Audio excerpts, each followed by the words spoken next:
Senator Rosen, let's give it another shot. Well, can you hear me now, as the famous line goes? Yes, Senator Rosen, we can hear you, and you're now recognized for 5 minutes. Thank you. I appreciate it, Chairwoman Sinema. Thank you, Ranking Member Cruz. This hearing is really important. I appreciate witnesses being here today. One of the things I've been worried about is protecting stadiums from drones, because Nevada, we're at the forefront of the UAS technologies. And our state, our UAS test site at the University of Nevada, Reno, is leading the way in autonomous vehicle testing and robotics research. And we have been designated by the FAA to serve as a center for the development and testing of unmanned autonomous vehicles operating beyond visual line of sight, We're also, of course, home of the entertainment capital of the world, Las Vegas, which is quickly emerging as the sports capital of the world as well. I'm going to give a shout out to the WNBA champions, Aces, this past few weeks, and of course, Formula One racing coming next year. And according to the Las Vegas Review-Journal, we're also the first city to have secured the NFL Draft, Pro Bowl, and the Super Bowl at our new Allegiant Stadium, home to the Las Vegas Raiders. Unfortunately, this stadium, like so many others across the country, is a potential target for drone attacks by bad actors. So, Ms. Ellman, as we make UAS policy decisions, how can we promote continued innovation and advancement in drones while protecting critical infrastructure like stadiums from evolving threats? And Mr. Fima, I understand your company has some experience in the area, so perhaps you might answer after Ms. Ellman, please. Sure. Thank you very much, Senator Rosen, for that very important question. And thanks for your Nevada's leadership on all things sports. Absolutely, it's a critical issue. Let me just start by saying, obviously most drone operators are compliant, responsible, abiding by the laws. But of course, all technologies can be used for good and for bad, and drones are no different. Drones can also be used for harm. Just like the UAS use set of regulations has really lagged behind the emerging technologies, so have the counter-drone or drone security set of laws and regulations. And because of that, the Commercial Drone Alliance is on the record supporting Senator Peters' legislation on counter-UAS. We support the extension of the Preventing Emerging Threats Act, which expires next week, October 5th.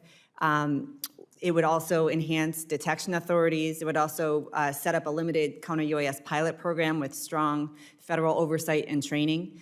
We really see innovation and security as two sides of the same coin. You can't have one without the other. So we, and I know stadiums as well are looking to incorporate drones into their own operations. So we 100% agree that it's a very important issue, and look forward to working with you and your staff on the legislation that's out there and on other good ideas as well.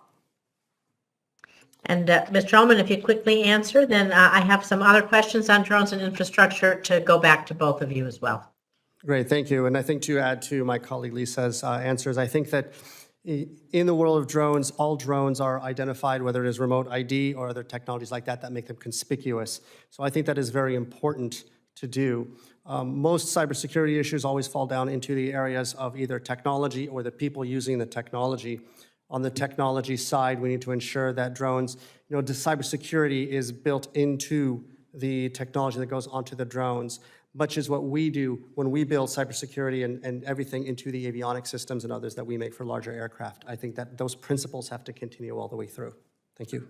Thank you. And I'm going to move on and continue to talk about drones as they relate to infrastructure, because whether we have, we're getting drones to do our deliveries, photography, and everything in between, drones have really proven helpful across a range of industries, including infrastructure, construction, and inspections, because drones offer contractors and engineers a really efficient and agile way to use this technology to gather data. They can go in and around bridges, in and around small places in infrastructure. This can help minimize accidents and find issues early. And Ms. Ellman, I really thank you for recognizing my recently introduced bill, the Drone Infrastructure Inspection Grant Act, and its bipartisan legislation creating grants for local, state, and tribal governments to use drone technology to be their eyes and visually inspect infrastructure and train employees how to properly properly,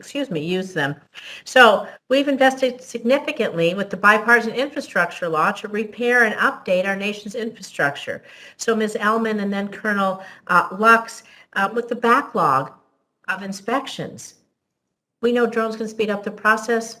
What do you think we need to do to get the workforce and the drone force, if you will, up to speed? I know I'm just about the end of my time, but it's critically important we can use this and we can save lives, I believe, by doing that maintenance faster. Ms. Ellman, you can go Yes. first, then Colonel Lux. Sure, absolutely. And thank you, Senator Rosen, and thank you for your leadership, and Senator Blumenthal and Senator Bozeman for introducing the DIG Act in the Senate. We're bipartisan legislation. We are strongly supporting it. As you mentioned, there's a backlog of critical infrastructure inspection. Drones can certainly help clear that backlog more efficiently and more safely. The DIG Act, I think, is a first start in terms of how do you move all this forward by investing funds in moving, both in the workforce of tomorrow and as well as in the enabling states and localities to actually invest in the technology themselves. So we're strongly supportive of it. I think we also need to look at the rules, however, because many of these long linear infrastructures require flights beyond visual line of sight, for example, and there's still no broad rulemaking that enables that here in the United States. So really, in order to move this forward long-term and to be able to scale these operations, we also need to implement the Beyond Visual Line of Sight Aviation Rulemaking Committee recommendations as well. Thank you. And Senator Rosen, thank you. Thank you for the support on that bill. So the regulation needs study on how to get these things in place. And the good news story is we are already working on, the FAA has tasked Assure to look at areas of called shielding and right-of-way rules to support beyond visual line of sight operations in these types of inspections in the future. So already efforts are moving forward at least within the FAA to start getting this to happen. Thank you. I appreciate it. I'm going to take just 1 second of personal preference. My late father-in-law, who I loved dearly, was a bridge inspector for the city of Los Angeles for over 50 years. He would have been so excited to use these drones as he would have done his work. So I think about him today and the technology that we're going to use to continue to work on this. Thank you, Madam Chair. Thank you, Senator Rosen.